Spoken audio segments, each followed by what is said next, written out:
사람들은 인생을 어떻게 살 것인가, 또 세상을 어떻게 살 것인가 생각도 많이 하고 고민도 많이 했습니다. 중국 고대에 보면 이런 인생을 살고 세상을 살아가는 그 지혜에 대해서 많은 가르침이 있는데, 크게 세 가지 흐름을 볼 수 있습니다. 하나가 무엇인가 하면, 인간이 가진 욕심은 다 해로운 거니까 우리가 자연 흐르는 그대로 우리가 살아야 된다. 그래서 자연과 더불어서 농사를 지으면서 욕심을 내지 말고 그냥 자연과 함께 살아야 된다. 노장사상입니다. 노장사상, 특히 이 사람들은 공자를 많이 비판합니다. 공자가 쓸데없이 세상을 바꾸려 한다. 공자는 참 쓸데없는 짓을 많이 한다. 장자를 보면 막 노골적으로 공자를 욕하고 비판하고 놀리는 것을 볼 수 있습니다. 거기에 비해서 이 공자는 춘추 전국시대에 그 어려운 때에 우리 인간다움이 중요하다, 사람은 신의를 지켜야 된다 하는 것을 주장을 했습니다. 공자의 어머니 이름이 안징제인데 아마 무녀였던 것 같습니다. 무당이었던 것 같습니다.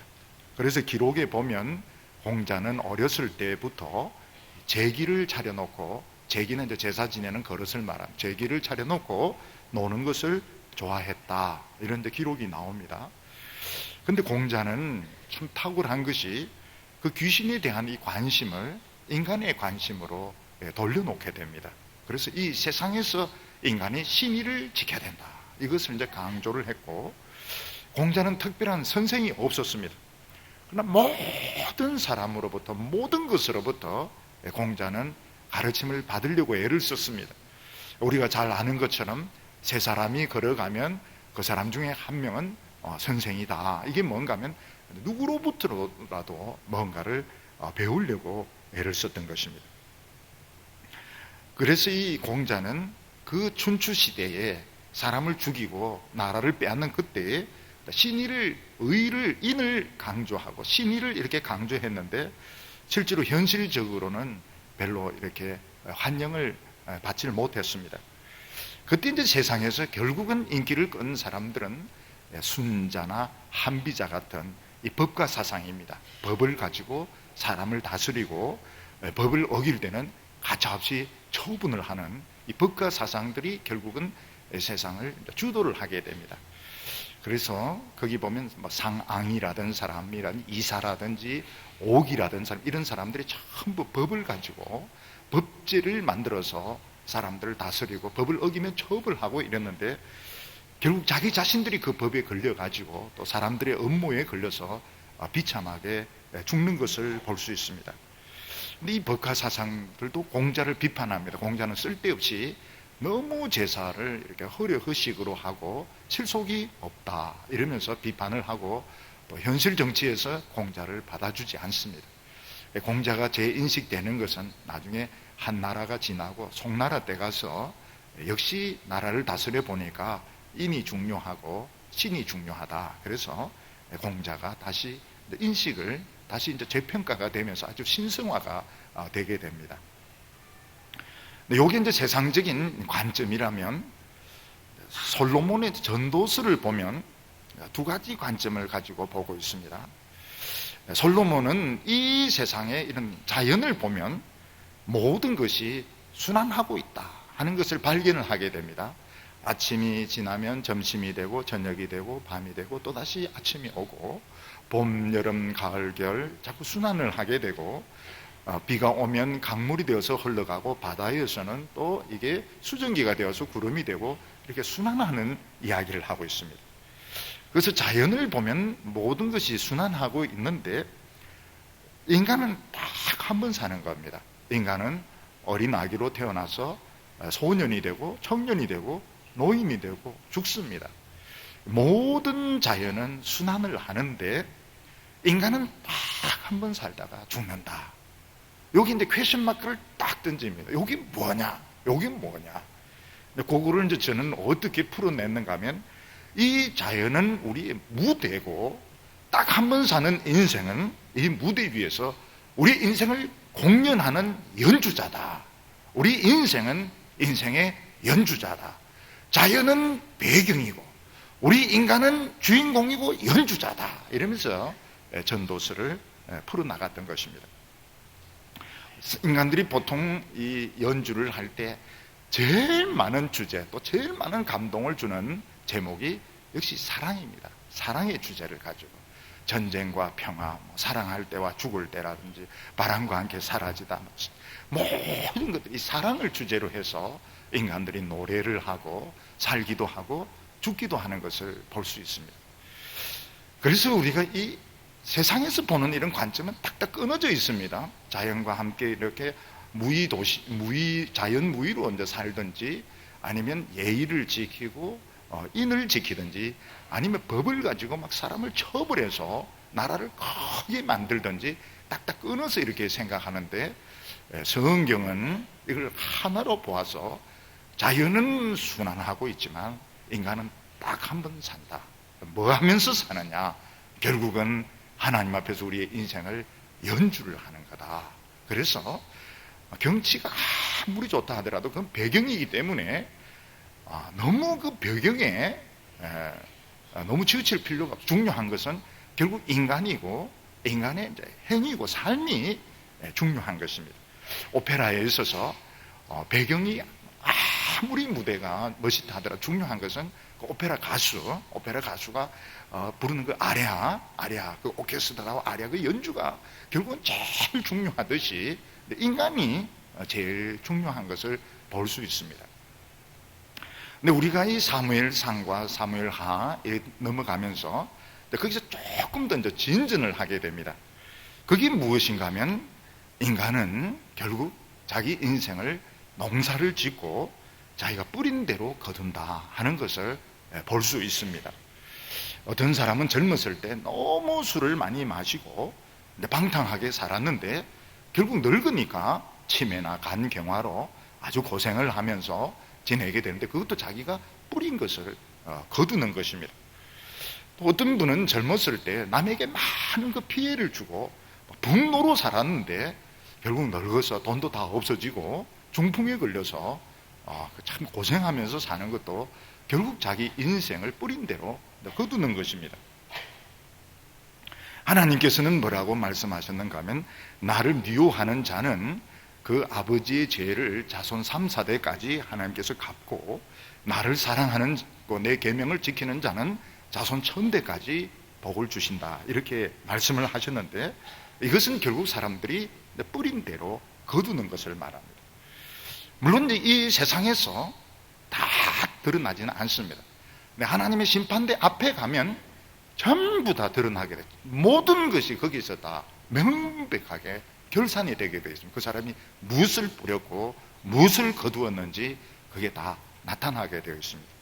그래서 사도 바울은 육체로 심는 자는 육체로부터 썩을 것을 거두게 되고, 성령으로 심는 자는 영생을 거두게 된다, 이런 이야기를 하고 있습니다.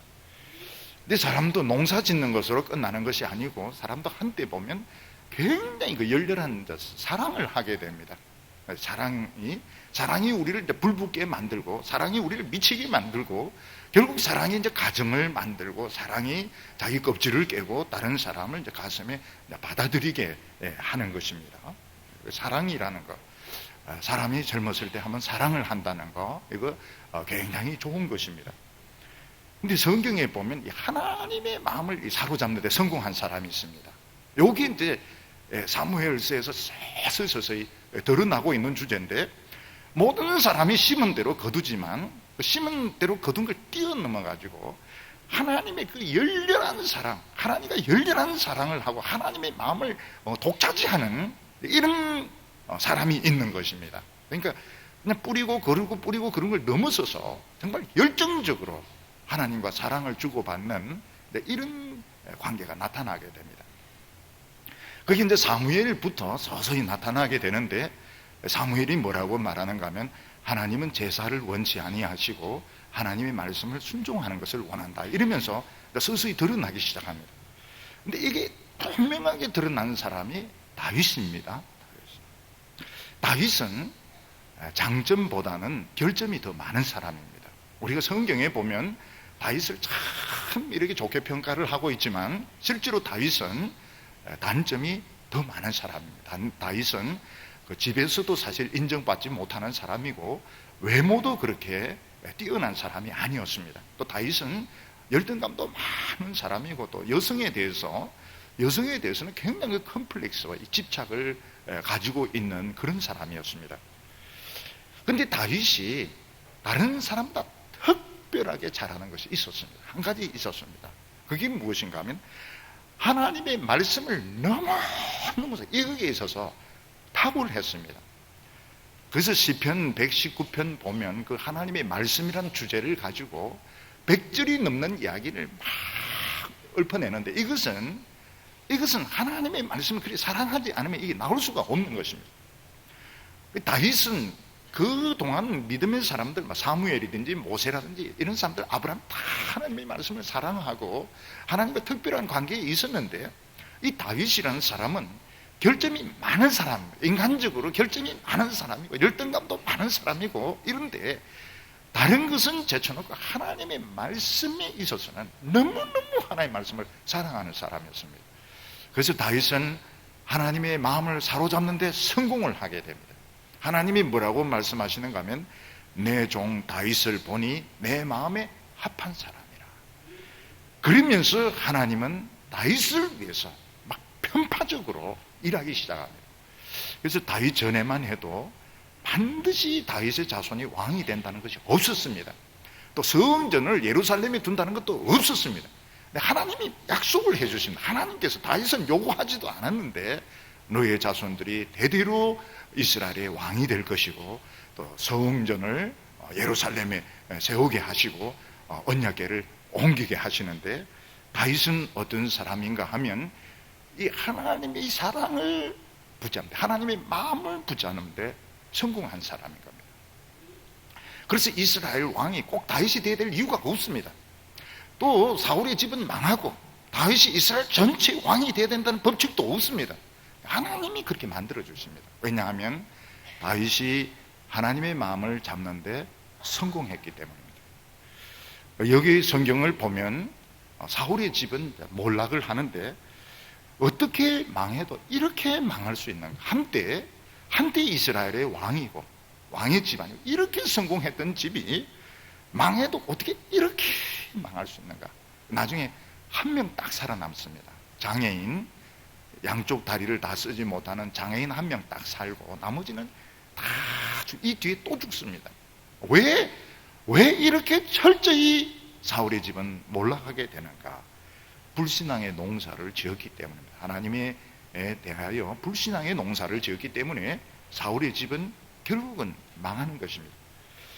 근데 다윗은 가만히 있는데 하나님이 만들어 주십니다. 훈련시켜 주시고 왕이 되게 하시고 통일시켜 주시고 그리고 모든 싸움에 다 이기게 하십니다. 그것은 다윗이 하나님의 마음을 잡는 데 성공을 한 것입니다. 오늘 우리 성도님들도 보면 개인적으로 보면 아마 남들보다 부족한 그런 부분을 가진 분들이 많을 겁니다. 남들보다 돈이 많지도 못하고 공부도 많이 하지도 못하고 덜 똑똑하고 그 말 듣고 목사님은 우리를 어떻게 보십니까? 이러는데 말하자면 꼭 그렇다는 것은 아니고요. 말하자면 그렇지만 복받는 비결이 있습니다.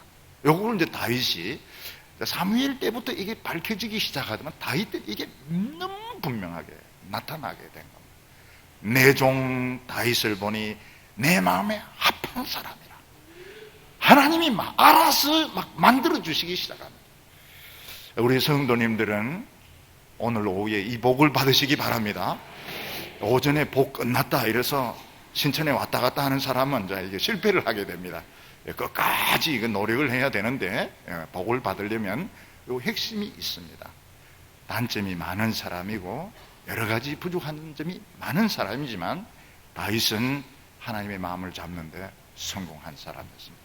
우리 신앙의 비결도 자꾸 제가 이제 그쪽으로 자꾸 이야기하는 이유가 있습니다.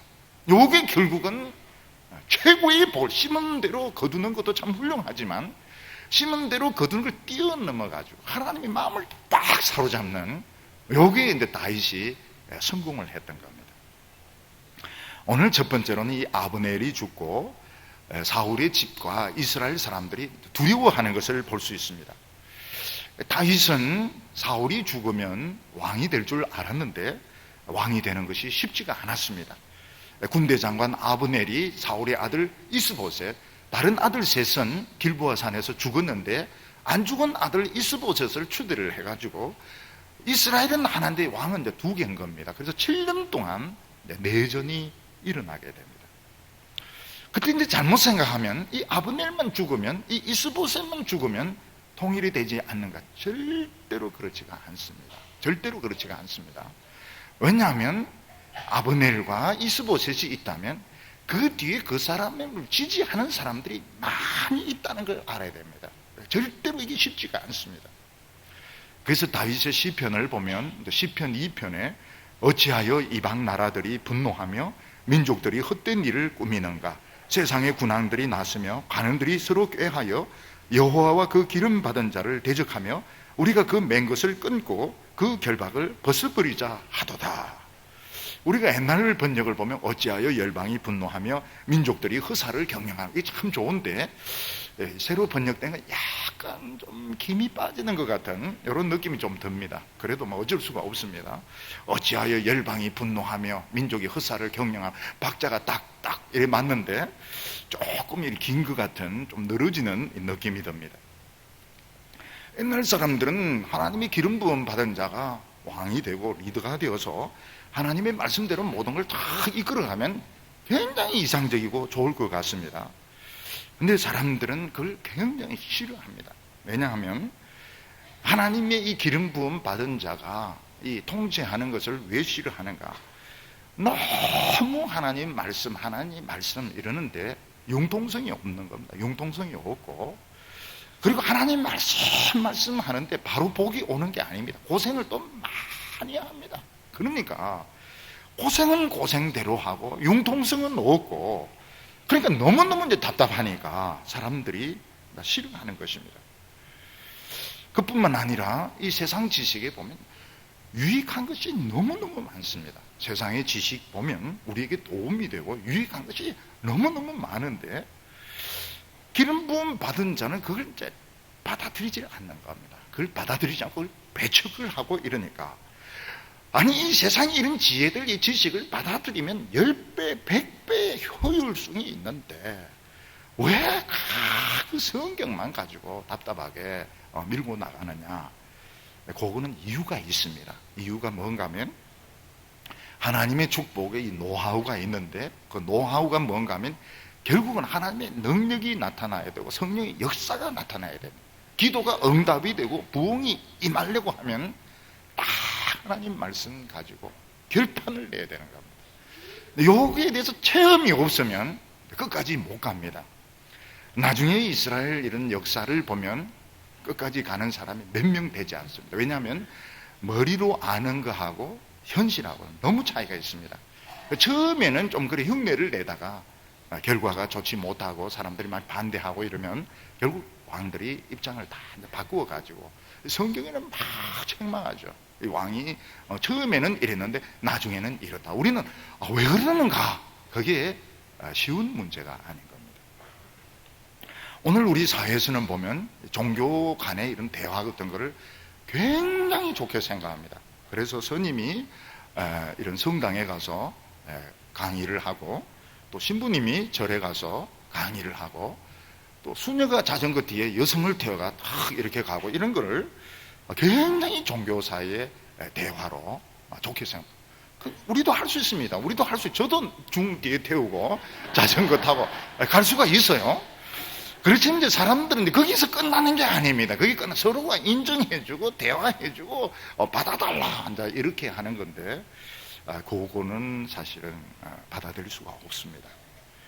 또 사람들은 딱 정답을 제시하는 것을 좋아하지 않습니다. 정답을 모르는 상태에서 엄청나게 고민하고 방황하고 그걸 이제 글로 남기고 이럴 때 사람들이 막 공감을 하고 참, 야, 너무너무 멋있다. 이 사람은 참 인간적이다. 이렇게 생각한 거지. 성경에 답이 있다. 성경 읽어라. 굉장히 싫어합니다. 사람들은 고민하고 방황하고 답을 찾아가는 이 과정을 원하는 것이지 정답을 좋아하지가 않습니다. 저는 처음에 이 전도사로서 이제 교회를 개척해서 목회를 하면서 내가 왜 목회를 해야 되는지, 또 왜 새로운 교회가 있어야 되는지 생각을 많이 했습니다. 그리고 내린 결론이 뭔가 하면 모든 것을 성경대로 하자, 성경대로 설교하고 성경대로 목회하자 결심을 했습니다. 근데 목회를 하면서 정말 상상할 수 없는 그런 어려움들, 실패들 많이 겪었습니다. 참 처음에는 그 이해를 못했습니다. 왜 성경대로 하는데 사람들이 이렇게 많이 싫어할까, 또 부응이 안 될까, 처음에는 잘 이해를 못했습니다. 나중에 지나면서 보니까 이게 참 정상적인 거구나. 이게 일반인들이 보기에는 내가 가진 이런 멘탈리티가 어디 보면 너무 배타적이고 너무나도 이게 정말 미친 것 같이 보일 수 있구나. 그래도 저는 입장을 바꾸지 않았습니다. 실패해도 좋고 다른 사람이 이해를 못해도 좋고 처음 가졌던 그 입장을 끝까지 견지를 했습니다. 그리고 한 6년 지나면서 부흥의 불이 막 붙기 시작했습니다. 여기저기서 부흥의 불이, 폭발적인 부흥이 일어나기 시작했습니다. 그 부흥의 결과는 참 아름다웠지만은 엄청난 아픔과 고통과 대가가 있는 부흥이었던 것입니다. 다윗이 잘못 생각하면 아브넬과 이스보셋만 없어지면 내가 왕이 될 텐데 저 사람들이 가시가 되고 저 사람들이 걸림돌이 되어서 내가 왕이 못 되는 거 아니냐. 그게 아닙니다. 많은 이스라엘 사람들이 이미 사울의 이런 인간적인 통치에 길들여져 가지고 이미 단맛을 봐가지고 이 사울의 이 지나친 이 말씀 위주 융통성, 이 벌써 많은 사람들이 의심을 하고 있고 싫어하고 있는 가운데 있었던 것입니다. 그래서 하나님께서는 다윗과 이스라엘 모두 양쪽이 기다리게 하셨습니다. 근데 7년 정도 지나면서 백성들이 이렇게 양쪽을 이제 지켜보는 기회를 가졌는데 아브넬과 이스보셋은 처음에는 막 굉장히 신선하게 시작되는 것 같았는데 결국 보니까 자기 것 챙기고 아브넬 같은 사람은 사울이 그 첩을 또 건드리게 되고 자기끼리 막 싸우고 정말 좋지 못한 이런 쪽으로 나타나는가 하면 다윗은 점점 새로워지고 참신해지고 점점 더 아름다워지고 그러니까 다윗의 집안은 점점 강해지고 사울의 집은 점점 약해지게 되었던 것입니다. 그래서 교회는 항상 신선해야 됩니다. 교회는 그 캐캐 먹었던 이런 사고방식 가지면 안 됩니다. 그럼 벌써 사람들이 딱 냄새가 나요. 항상 새로워야 됩니다. 겸손해야 되고 아주 열정이 있어야 되고 항상 새로워야 된다. 막 권위를 가지고 목에 힘을 꽉 주고 막 대먹지도 않은 고집부리 이런 벌써 사람들이 딱 싫어합니다. 벌써 사람들이 관심이 여기는 아니구나, 여기는 별 볼 일 없구나 이런 판단을 내리게 되는 것입니다. 하나님의 때가 되었을 때 하나님은 이 걸림돌 되는 것을 하나씩 제거하기 시작해요. 다윗은 그런 힘이 없습니다. 하나님이 그렇게 하셨습니다.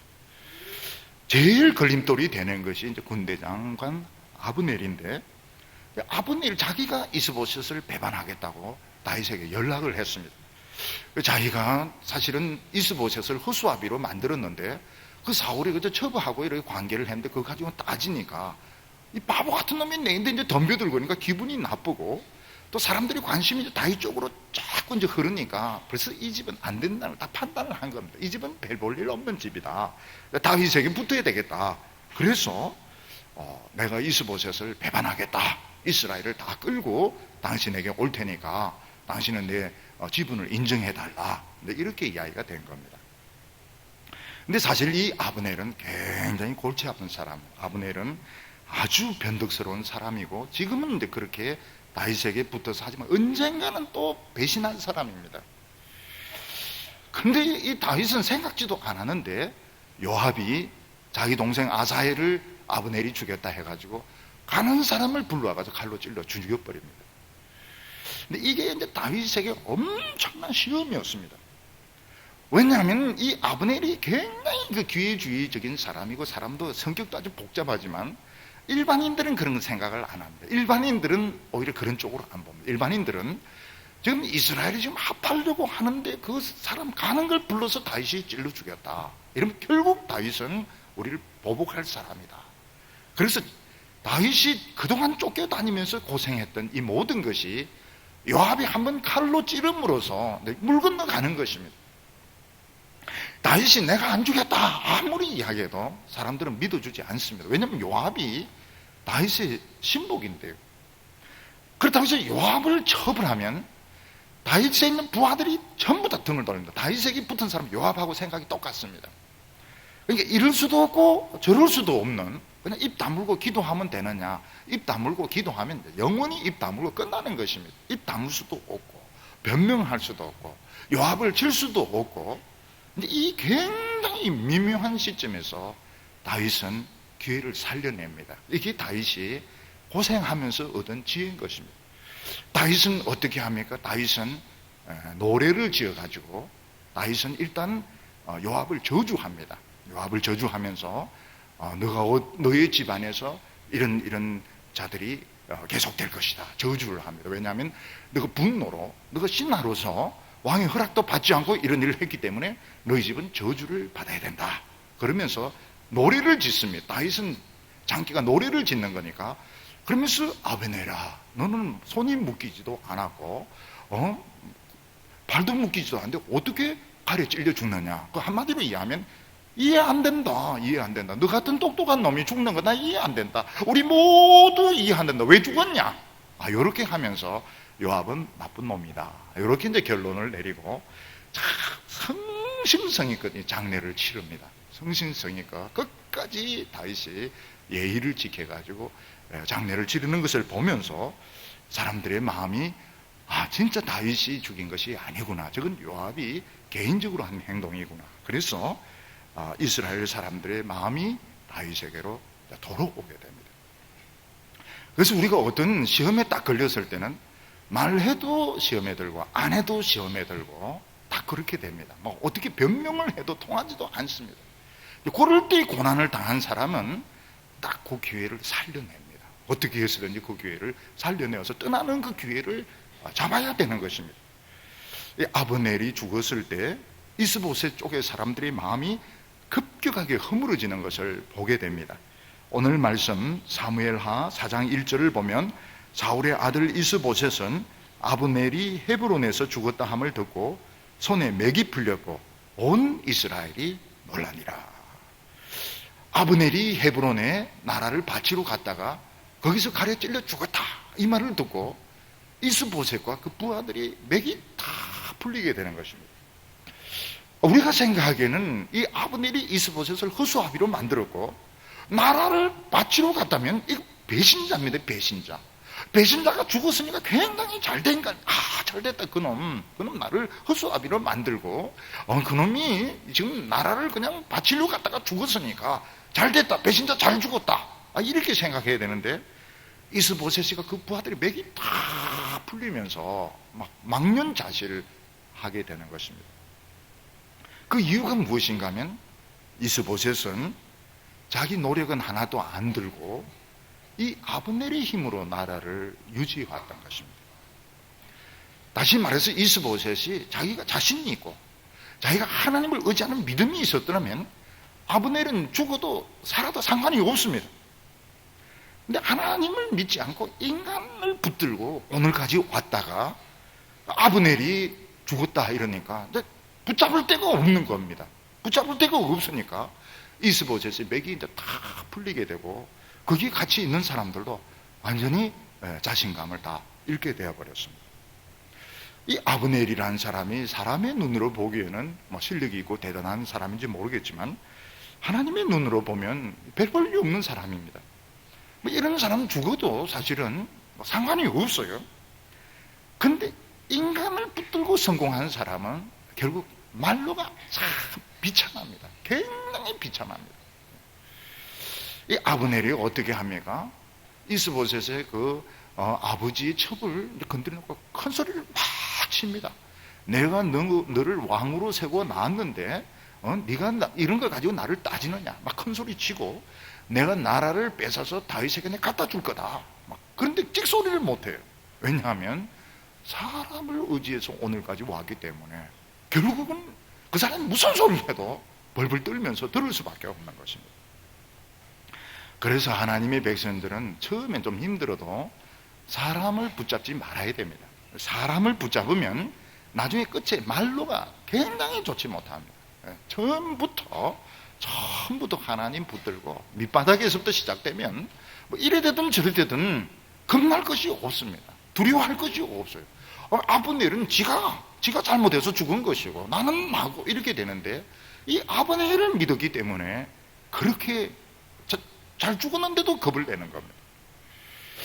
그리고 온 이스라엘이 벌벌벌 떱니다. 왜냐하면 이제부터 다윗의 분노가 시작이 되었구나. 하나님의 심판이 시작이 되었구나. 아브넬부터 지금 하나님이 심판한다고 생각을 했던 것입니다. 왜냐하면 이스라엘 백성들은 지금까지 다윗이 하나님의 기름 부음 받은 자를 알면서도 불순종했습니다. 그러다가 이제 하나님의 때가 되었을 때 이제 하나님은 아브넬부터 한 명씩 치기 시작하는구나. 이제 우리는 망했다. 그래서 온 이스라엘 백성들이 벌벌 떨게 되었습니다. 근데 사울의 집에는 한 장애인이 있었는데 요나단의 아들 머비보셋이 있었습니다.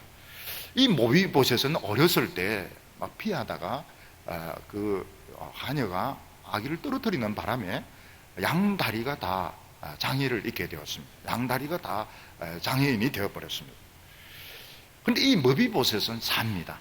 끝까지 삽니다. 왜냐하면 그 아버지 요나단이 좋은 씨를 뿌린 것입니다. 요나단이 다윗에게 끝까지 신의를 지켰습니다. 그래서 요나단은 역시 구시리에 속한 사람이고 사울에게 속한 사람이기 때문에 사울과 함께 죽지만 머비보셋은 살게 됩니다. 다윗이 머비보셋을 찾아내어서 왕자의 예우를 하면서 왕의 식탁에서 식사를 하게 됩니다. 그런데 머비보셋도 위기가 오게 됩니다. 그게 언젠가 하면 다윗이 자기 아들 압살롬이 반역을 일으키면서 실각을 해서 쫓겨나게 됩니다. 그때 이 사울의 자손이면 100에 99는 반역을 합니다. 그런 절호의 찬스가 왔을 때 100에 99는 반드시 압살롬에게 붙든지 자기가 또 반역하든지 하는데 머비보셋은 반역을 안 합니다. 왜냐하면 자기가 장애인이기 때문에 장애인에게 사랑을 베풀어 주신 다윗의 은혜를 잊지 않습니다. 다윗이 돌아오자마자 제일 먼저 머비보셋을 부릅니다. 너 왜 나와 같이 가지 않았느냐? 너 배반하지 않았느냐? 그때 왕이시여, 저는 장애라서 따라가지 못했습니다. 그러나 저는 끝까지 왕에 대한 신의를 지켰습니다. 증거를 보여라. 저는 왕이 가고 올 때까지 세수를 한 번도 안 했습니다. 이 얼굴 보세요. 이 생거지 얼굴 아닙니까? 수염을 한 번도 안 깎았어요. 머리 한 번도 안 감았습니다. 맞다. 그래서 머비보셋은 살아남는 겁니다. 이 사울의 피는 굉장히 무서운 피입니다. 사울의 이 집안의 피는 아주 오만하고 기회만 있으면 반역하고 어떻게든 틈만 나면 최고가 되려고 하는 굉장히 오만한 피입니다. 근데 이 요나단의 아들은 끝까지 겸손했기 때문에 나머지는 전부 다 죽습니다. 이걸 보면 참 사람이 뿌린 대로 거둔다 하는 것을 알게 됩니다. 오늘 두 번째는 사울의 집이 망하는데 철저하게 망합니다. 이스보셋이 잠을 자다가 부하에 의해서 죽임을 당하게 됩니다. 하나님은 이스보셋에게 7년이란 시간을 주셨습니다. 이 7년 동안 이스보셋이 회개하려면 얼마든지 회개할 수 있었습니다. 또 다윗에게 너 왕 되라 이렇게 했더라면 다윗은 이스보셋을 죽이지 않습니다. 죽일 필요도 없습니다. 근데 이 사울의 집 식구들이 얼마나 오만하고 콧대가 높은가 하면 절대로 다윗에게는 고개를 안 숙입니다. 너 같은 이 시골 촌놈, 양이나 치는 목동에게 우린 절대로 고개를 숙이지 않는다. 끝까지 회개를 안 합니다. 그래서 결국 7년이 되었을 때 잠을 자다가 부하의 칼에 찔려서 이스보셋이 죽게 됩니다. 5절과 6절 보면 부에롯 사람 림몬의 아들 레갑과 바나가 행하여 볕이 쬐을 때쯤 이스보셋의 집에 이르니 마침 저가 낮잠을 자는지라 레갑과 그 형제 바나가 밀을 가지러 온채하고 집 가운데로 들어가서 그 배를 찌르고 도망하였더라. 이스보셋은 이제 날이 더우니까 낮잠을 잡니다. 지금 낮잠을 잘 때가 아닙니다. 아브넬이 죽고 지금 백성들의 마음은 막 흔들리고 있습니다. 이럴 때 이스보셋이 햇빛 쬐인다고 해서 잠을 잤다고 하는 것은 사실은 이 사람이 지금 정신을 지금 못 차리고 있는 것입니다. 사람이 어떤 낙심이 되면 어떻게 잠이 자꾸 옵니다. 잠이 낮에도 잠이 오고 밤에는 또 물론 또 잠이 오고 아침에도 또 잠이 오고 잠이 자꾸 옵니다. 왜 그런가 하면 사람이 낙심해서 그럴 것입니다. 이스보셋은 지금 이제 아브넬이 죽고 지금 이제 자기 중심으로 나라를 지금 수습을 해야 될 때인데 잠을 자고 있습니다. 이건 이제 될 대로 되라 이런 이제 자포자기 심정인데, 그때 이제 이스보셋의 부하 2명 레가과 바나가 양식을 이제 가지러 온 것처럼 하고 보니까 자고 있으니까 자는 사람들 배를 찔러가지고 죽입니다. 그리고 이제 도망을 가버립니다. 왜냐하면 이게 이제 엉겁길래 저질러진 겁니다.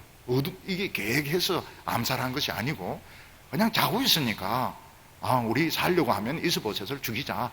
그리고 찌르고는 겁이 나서 도망을 가버렸습니다. 한참 있다 와보니까 그대로 있는 거예요. 찔른 그대로 있습니다. 그러니까 이 집에는 아무도 안 오고 있는 겁니다. 아무도 안 오고 있는 겁니다. 시간이 상당히 지난데도 집에 들어온 사람이 없습니다.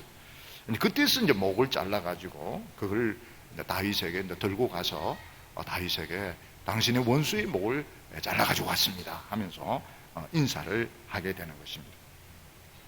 인간이 아무리 성공하고 출세했다 하더라도 모든 인간에게는 하나님의 모래시계가 있습니다. 모래시계가 이렇게 쭉 내려가다가 이제 딱 끝나게 되면 그렇게 권세 부리고 세대 부리던 사람이 갑자기 힘을 잃게 됩니다.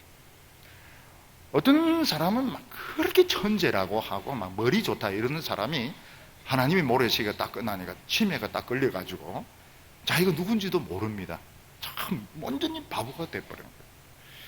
또 어떤 사람은 막 돈을 참 많이 벌었는데 나중에 이제 병이 딱 들어버리니까 결국은 이제 자식들이 막 돈 가지고 싸우고 밑에서 이제 가지고 막 장난을 치고 이러는데 꼼짝도 못 하는 거예요. 꼼짝도 못 해요. 보면 우리나라에 보면 그 부자들 중에서 감옥에 들어간 사람들이 많은데 감옥에서 보면은 간 이식 수술을 하게 되고 무슨 심장 이식 수술을 하게 완전히 그 만신창이 된 사람들 많이 보게 됩니다. 돈이 뭐라고? 돈을 한평생 추구하다가 나중에 결국 감옥에 들어가 중병에 걸려가지고 고생하는 것을 볼 수가 있습니다. 권력은 더 무섭습니다. 권력은 이 사람이 뜬다 싶으면 기자들이 막 붙어 다닙니다. 그리고 따라다니는 사람이 그렇게 많습니다. 이 사람 별 볼 일 없다 이러면 한 명도 개미도 안 옵니다. 개미도 알아가지고 막 땅 파고 오다 돌아가 버립니다. 참 비정하고 너무너무 참 이상한 것이 권력입니다. 권력이 저 사람 별 볼 일 없다 이러면은 기자들 막 전화 걸어가 좀 찍어달라 했다 절대로 오지도 않습니다. 필름이 얼마나 비싼데, 요즘 필름으로도 안 찍는데 필름이 얼마나 비싼데 절대로 상대를 하지 않습니다. 그리고 중국 역사를 이렇게 보니까 끝에 올라가서 최고의 권력까지 올라간 사람들 중에서 정말 제대로 산 사람이 없습니다. 음모에 걸려가 막 비참하게 사지를 찢어서 죽이기도 하고 사람 죽여서 젓갈을 담그기도 하고 이래서 죽는 사람들이 많아요. 근데 그 중에 한 몇 명 정도, 다섯 손가락도 안 되는 사람 중에서 내가 계속 이 권력주의에 붙어 있다가는 젓갈이 되겠구나, 새우젓이 아니고 인간젓이 되겠구나, 그래서 빠져나오는데 성공한 사람이 있습니다. 성공한 사람이 한 몇 명이 있습니다. 이 사람들은 굉장히 지혜로운 사람입니다. 저 왕이 저렇게 변덕 부리고 저런데 언젠가는 나를 잡아먹을 것이다. 그래서 내가 지금 병들어 가지고 도저히 왕을 섬길 수 없습니다. 내가 좀 시골에 가서 좀 병치료하면서 지내도록 해주십시오. 이래가 빠져나온 사람이 있습니다. 근데 끝까지 남았던 사람들은 결국 다른 사람의 음모나 왕의 이런 변덕에 걸려서 다 죽습니다. 왕들 중에서도 보면 많은 후궁들을 두고 많은 막 재물을 탐하고 영토를 넓힌 사람들은 전부 다 비참하게 다 죽습니다. 비참하게 안 죽는 사람은, 욕심을 안 부리는 이런 사람, 로마 황제도 마찬가지입니다. 로마 황제들도 제대로 죽는 사람이 없습니다. 전부 비참하게 죽습니다. 왜냐하면 그 욕심이 자리이기 때문에 그런 것입니다. 그래서 최고가 뭔가 하면 높은 자리에 올라가는 것도 아니고 부자가 되는 것도 아니고 예수 믿는 것이 최고입니다. 예수 믿는 것이 최고고, 욕심을 과하게 부리면 절대로 안 됩니다. 절대로. 기독교 안에서도 자꾸 총회장이 되려고 하는데 끝이 좋지가 않아요. 총회장이 막 되려고 하고 교회도 너무 키우려고 이렇게 하는데 말로가 좋지가 않습니다. 그렇게 하면 안 됩니다. 사람이 높은 자리에 올라가면 내려오는 길이 없습니다. 올라가기는 어떻게 올라가는데 내려가는 길이 없으니까 떨어지게 되는데 결국은 박살이 나는 겁니다. 하나님의 백성들은 너무 올라가면 안 됩니다. 찬송가에는 올라가 이런 게 있지만 그거는 딴 쪽으로 올라가는, 하나님을 향해서 올라가는 것이지 세상에서 올라가 그건 절대로 올라가면 안 됩니다. 옆에서 막 부추기고 이럴 때 절대로 그 말 들으면 안 됩니다. 그 말 듣고 절대로 그렇게 하면 안 됩니다. 제가 개척교회를 하는데 막 제안들이 막 들어왔습니다. 막 장학금도 막 들어오기도 하고 무슨 뭘 막 들어. 그래서 내가 이 개척교회 책임지겠느냐고 이러니까 다 이제 물러갔습니다. 절대로 너무 유명해지고 너무 높아지고 이거는 결국은 끝이 좋지가 않습니다. 이거는 절대로 좋지 않습니다. 최고로 좋은 것이 예수 믿는 겁니다. 금요일도 오고 수요일도 오고 주일 저녁에도 오고 최고 복받는 길인 줄 아시기를 바랍니다. 모래시계가 없어요. 하나님의 모래시계는 세상에 성공한 사람들에게 모래시계가 있는 것이지, 하나님은 영원에서 영원으로 영원히 메시아의 영원히 할렐루야. 그러니까 이건 끝이 없는 거예요. 끝이 갈 수도 안한다. 그래서 절대로 이 과욕, 욕심보다 더 무서운 암이 없습니다. 욕심보다 더 무서운 마약이 없습니다. 여기 걸려든 사람은 끝이 전부 비참하게 다 죽습니다. 비참하지 않은 사람 아무도 없습니다. 오늘 세 번째는 이 암살한 자를 다윗이 용서를 하지 않습니다. 그 암살해서 머리 가져온 사람을 처단을 하는 것을 볼 수가 있습니다. 8절에 보면 헤브론에 이르러 다윗 왕에게 이스보셋의 머리를 들이며 이르되 왕의 생명을 해하려 하던 원수 사울의 아들 이스보셋의 머리가 여기 있나이다. 여호와께서 오늘 우리 주 대신 왕의 원수를 사울과 그 자손에게 갚으셨나이다. 지금 다윗이 이스라엘 전체의 왕이 되지 못하는 마지막 남은 걸림돌이 이스보셋입니다. 근데 이스보셋의 그 신하가 이스보셋 자는 거 이제 배를 칼로 찔러가지고 머리를 베가지고 왔다면 정말 다윗을 이제 도와주게 된 것, 다윗이 이제 그것 때문에 왕이 되는 것이 사실입니다. 이스보셋을 죽였기 때문에 다윗은 실제로 왕이 되게 되는 것입니다. 근데 다윗은 기뻐하지 않습니다. 기뻐하지 않고 그 사람들에게 너희들이 나를 뭘로 생각하느냐, 내가 좋아할 줄 알았느냐, 그래서 그 사람을 죽여가 사지를 찢어가지고 벽에 걸어놓습니다. 왜냐하면 다윗은 이 사울 집안을 적으로 생각하지 않아요. 정치적으로 보면 적입니다. 정치적으로 보면 내가 살려고 하면 저쪽이 죽어야 되고 저쪽이 살면 내가 죽습니다. 그렇지만 하나님의 백성으로 생각한다면 죽을 필요가 없습니다. 하나님의 백성은 다 살아야 되는 것입니다. 하나님의 백성들은 다 생각이 다를 수도 있고 좋아하는 것이 틀릴 수도 있지만 그렇다고 해서 죽어야 되고 이런 게 없는 겁니다. 하나님의 백성의 특징이 무엇인가 하면 모든 사람들이 행복하게 살 권리가 있습니다. 그래서 나의 이익을 위해서 남이 죽어야 된다, 이거는 정치인들이 생각하는 것이지 하나님의 백성들은 틀릴 수도 있습니다. 틀릴 수도 있고 또 뭐 서로 마음이 상할 수도 있고 그렇지만은 꼭 저 사람이 없어져야 된다, 죽어야 된다, 이런 거 없습니다. 다 같이 살아야 되는 것이죠. 근데 사람들은 다윗을 너무나도 모르고 있었던 것입니다. 이 악한 사람들은 하나님의 백성들을 생각할 때 자기 수준에서 생각합니다. 내 생각에 원수를 죽여주면 참 좋을 거다, 이렇게 생각하지만 다윗은 그런 수준이 아닙니다. 다윗은 그걸 벌써 오래전에 극복을 해요. 다윗은 사울에 대한 미움 훨씬 오래전에 극복했습니다. 다윗은 사울이지만도 하나님의 백성이다. 우리는 서로 공존해야 되고 그 사람을 심판하건 안 하건 그건 하나님이 알아서 할 것이고, 만약 그 사람이 나를 괴롭힌다면 이건 나에게 참 유익한 가시가 될 것이다. 가시를 사랑해야 된다, 이렇게 생각합니다. 가시를. 어떤 사람이 나의 가시 노릇을 할 때 주여 저놈을 데려가 주시옵소서, 그런 기도 절대로 하면 안 됩니다. 왜냐하면 그 사람은 그냥 내가 한두 가지 관점을 가지고 마음에 안 맞아서 그렇게 하는데 장점이 굉장히 많고, 하나님의 백성들은 귀한 점이 굉장히 많습니다. 내가 생각하지 못한 좋은 점이 너무너무 많습니다.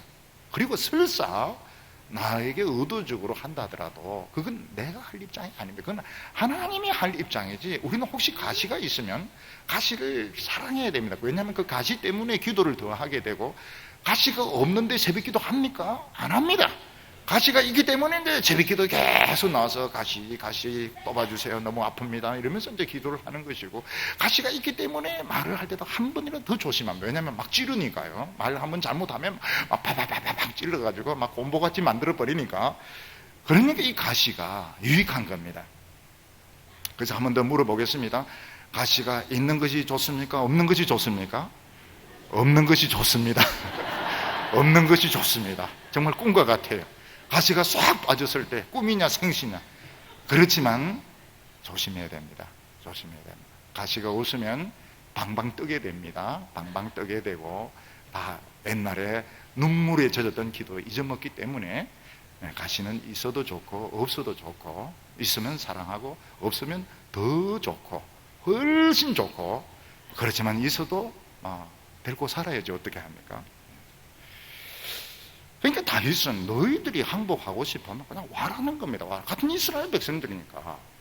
근데 왕을 죽여가지고, 그것도 자는 왕을 정식으로 대결해가 착 이렇게 해도 시원찮은데, 자는 사람을 칼로 찔러가지고 죽여가 목을 베어는, 이거는 하나님이 백성인데 이걸 좋아할 줄 아냐? 우리가 그렇게 비겁한 사람으로 생각하느냐? 우리가 이 이스라엘을 내 것으로 생각해, 이 하나님의 것인데 그런 식으로 해서 내가 이 왕이 되리라고 생각했느냐? 굉장히 다윗이 불쾌하게 생각했던 것입니다. 그래서 9절에 보면 다윗이 브에로 사람 림몬의 아들 레갑과 그 형제 바하나에게 대답하여 가로되, 내 생명을 여러 환난 가운데 건지신 여호와께서 살아계심을 두고 맹세하노니, 전에 사람이 내게 알리기를 사울이 죽었다 하며 그가 좋은 소식을 전하는 줄로 생각하였어도 내가 저를 잡아 시글락에서 죽여서 그것을 소식을 전한 가품으로 삼았거늘 하물며 악인이 의인을 그 집 침상 위에서 죽인 것이겠느냐? 그런즉 내가 악인의 피 흘린 죄를 너희에게 갚아서 너희를 이 땅에서 없이 하지 아니하겠느냐 하고. 다윗은 내가 왕이 되고 안 되고 하는 건 너희 손에 달린 것도 아니고 이스보셋의 손에 달린 것도 아니고 하나님에게 달린 거라는 겁니다. 하나님에게 달리기 때문에 나는 이스보셋이 죽어야 된다고 생각하지 않는다. 더욱이 신하에 의해서 자다가 배에 찔려서 죽는 것이 옳다고 나는 생각하지 않는다고 말했습니다. 전에 보면 사울을 죽였다고 해서 멜류관을 가지고 온 그 아말렉 청년을 내가 용서하지 않고 죽였다. 근데 거짓말일 가능성도 있습니다. 다윗이 이제 눈치를 보면 이 사람이 거짓말하는 것 같기도 합니다. 그렇지만 자기 입으로 죽였다고 하니까, 네가 어떻게 하나님의 기름 부음 받은 자를 돼지에서 죽이느냐? 상 받을 줄 알았다가 죽었는데 어떻게 너희 상사를 말로 이야기해서 우리 다윗에게 항복합시다 뭐 이렇지 않고 자는 사람을 배를 칼로 찔러 죽여서 목을 베어가 와가지고 나에게 상을 받겠다고 생각하느냐? 내가 그렇게 비겁한 사람으로 생각이 되느냐? 이러면서 그 사람을 용서를 하지 않았습니다. 이스라엘을 정치적으로 생각하면 원수이지만 하나님의 백성으로 생각하면 원수는 한 명도 없는 겁니다. 생각이 틀릴 수도 있고 또 스타일이 틀릴 수도 있고 그렇지만은 원수는 없는 겁니다. 원수는 없고 불행해야 될 이유도 없고 그 사람을 저주해야 될 이유, 하나님이 하시면 하나님이 하시는 것이지 우리는 끝까지 다 같이 살아야 되고 남아야 되는 것이지 내 생각과 틀리다고 해서 사람을 저주하고 내쫓고 이런 것은 하나님의 백성으로서 합당치가 않은 것입니다. 그래서 우리 이 성도들에게서는 교회관이 굉장히 중요합니다. 교회관이 옳지 않으면 교회에 굉장히 그 상처를 주게 되고 자기 자신도 불행하게 되는 것입니다. 그러면 교회를 저주해서는 안 됩니다. 교회를 저주해서도 안 되고 하나님의 백성을 저주해서도 안 되고 어느 누구도 미워해서는 안 됩니다. 다 행복할 자격이, 단지 좀 생각이 조금 틀린 겁니다. 생각이 좀 틀리고 관점이 좀 다르고 우선순위가 좀 틀린 건데 그거는 어떻게 하겠습니까? 그거는 서로 좀 기다려줘야 되고 좀 양보를 해줘야 되고 못하면 또 못하는 거지 이렇게 해야 되지 이 사람들처럼 막 배를 찔러가지고 목을 잘라가지고 오고 왕이 되라고 내가 이스라엘 내 것으로 생각하느냐. 교회는 사람의 것이 아닙니다. 교회는 주님의 것이고 이따가는 다 떠나야 될 사람들입니다. 다 물려놓고 떠나야 될 사람이지 교회가 자기 것이 어디 있습니까? 자기 아들에게 물려주고 그리고 막 싸우고 편을 갈라서 싸우고 이것은 이 교회를 자기 것으로 이제 생각을 하는 것입니다. 우리가 이 성경을 보면은 솔로몬은 세상을 이제 두 가지 관점에서 자연은 순환하지만 인간은 딱 한 번 살다 죽는다. 그걸 우리는 어떻게 풀었는가 하면 우리 인생은 이 세상에서 연주자다. 한 번 자기의 믿음을 멋지게 연주하고 하나님께 가야 되는 사람이다. 지금 우리는 지금 시간이 있습니다. 돈 많이 벌었다는 것은 이게 연주가 아닙니다. 돈 많이 벌고 공부 많이 해서 이건 연주가 아닙니다. 연주라고 하는 것은 남들이 못하는 것을 하는 것이고 감동을 줘야 되는 것이고 사랑할 수 없는 사람을 사랑해야 되는 거고 이룰 수 없는 것을 이루는 것이 연주인 것이지 가만히 앉아가지고 어제 가만히 앉아서 막 팝콘 먹으면서 누구는 옳고 누구는 틀리고 이거는 연주가 아닌 겁니다. 이거는 관객의 입장이지 연주자가 아닌 것입니다. 근데 우리가 이 솔로몬의 입장을 좀 벗어나서 사무엘서에 오면은 심은 대로 거둔다. 선을 심는 자는 선을 거두고 악을 심는 자는 악을 거둔다. 그래서 어떻게 하든지 악을 심어서는 안 됩니다. 어느 누구도 미워해서는 안 됩니다. 원수를 만들어서는 안 됩니다. 어떻게 하든지 사랑하고 손해를 보고 이렇게 하면서 자꾸 선을 심어야 돼요. 교회에 봉사하고 가난한 사람에게 냉수 한 그릇 주고 이거 다 선을 심는 것입니다. 근데 다윗에게 탁월한 것이 뭡니까? 하나님의 사랑을 독차지하는 데 성공을 한 겁니다. 그게 뭔가 하면 이 사람은 하나님의 말씀 미친 사람입니다. 하나님의 말씀을 미친 듯이 사랑하고 하나님의 말씀을 무지무지하게 생각하고 해석하고 시를 만들고 노래를 만들고 누가 뭐라든지 그대로 살았더니 하나님의 마음을 독차지하는 데 성공을 했습니다. 그래서 하나님께서는 사울의 집은 망하게 하시고 다윗은 가만히 있는데 하나님께서 하나씩 다 만들어 주셔서 다윗이 왕이 되게 하신 것입니다. 근데 다윗이 욕심을 이기지 못했더라면 그 이스보셋을 죽여서 왔을 때 기쁘다고 그놈 잘 죽었다고 생긴 얼굴이 어떻게 생기나 보자고 이렇게 하면 벌써 하나님 앞에서 점수가 탁 떨어지는 겁니다. 지금 하나님 앞에서 시험 치는 것입니다. 그래서 우리는 혹시 나와 친하지 않은 사람이 이제 좀 어려운 일에 처했을 때 잘 됐다. 그놈 나를 못 살게 굴더니 할렐루야 이렇게 하면 할렐루야가 아닙니다. 할렐루야가 아니고 그때 딱 생각을 해요. 이건 하나님이 나를 시험해 보는 거다. 그래서 굉장히 정중하게 정말 그 사람의 마음이 되어서 정말 정중하게 참 안 되었습니다. 슬픕니다. 이렇게 할 때 하나님이 야 네가 복받을 자격이 있구나. 내가 안 그래도 복 주려고 마음 먹었는데 안아. 경상도 말로 안아. 이게 뭡니까? 다 준다는 뜻이거든. 그래서 우리 성도님들이 하나님도 이 심정이 있습니다. 하나님도 우리 같은 이 심정이 있기 때문에 하나님의 마음을 잘 붙잡아가지고 복의 복을 받는 성도들 다 되시기를 축원합니다. 기도드리겠습니다. 자비로우신 하나님 아버지, 저 높은 곳에서 모든 인생을 보시면서 평가하시고 기다리고 계신 하나님 아버지, 우리가 하나님 앞에서 선하게 인정받기를 원합니다. 우리가 오늘까지는 어떻게 살아왔든지 이제부터는 선을 심게 하여 주시옵소서. 하나님의 사랑을 독차지하기를 원합니다. 나를 존중히 여기는 자는 나도 그를 존중히 여기고 나를 멸시하는 자는 하나님도 멸시한다고 말씀하셨습니다. 우리 온 성도들이 하나님의 마음을 사로잡는 데 성공하게 하여 주셔서 자손 천대에 복을 받게 하여 주시고 멋진 하나님의 그런 인생을 하나님께 드리게 하여 주시옵소서.